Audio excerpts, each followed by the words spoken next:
Happy mother's day Khodal મમ્મા. Thank you મારી લાઈફમાં આવવા માટે. જ્યારે મારી લાઈફમાં કોઈ જ નહોતું ને ત્યારે તમે મારી લાઈફમાં આવ્યા છો. નાનપણથી લઈને અત્યાર સુધી તમે એક સેકન્ડ માટે બી તમારો દીકરીનો સાથ નથી છોડ્યો. જ્યારે બી મેં તમને યાદ કર્યા છે ત્યારે તમે કોઈને કોઈ સ્વરૂપમાં મારી પાસે આવી ગયા છો.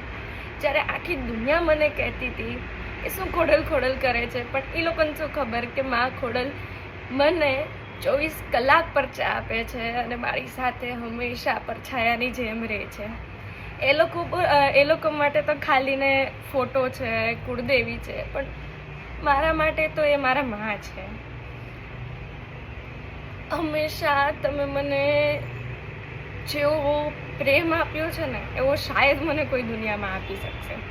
મારા દુઃખ કીધા પહેલાં તમે સમજી ગયા છો. મને જે વસ્તુ જોતી હોય એ ખાલી મનમાં વિચારી એના બીજા જ દિવસે મારી પાસે એ વસ્તુ હોય છે. ઇનફેક્ટ મારા મમ્મી પપ્પાને ખબર બી નથી હોતી કે મારી દીકરીને આ વસ્તુ જોઈ છે. છેલ્લા 2 વર્ષથી મેં દવા બી નથી લીધી. મારી હર એક દુખાવાની દવા તમે છો.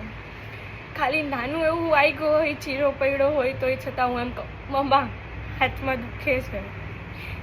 ઓજીને 1 દિવસની અંદર તમે મારા બધા દુખાવા લઈ ગયો છો. ઘણીવાર મને એમ થાય કે મારી માં આખી દુનિયાનું દુઃખ લઈને બેઠી છે, એટલે મારે એમને કંઈ કહેવું નથી મારા દુઃખ વિશે. પણ મારા કીધા વગર તમે મારું દુઃખ સમજી જાઓ છો અને જાતે જ એ દુઃખ હરી લ્યો છો.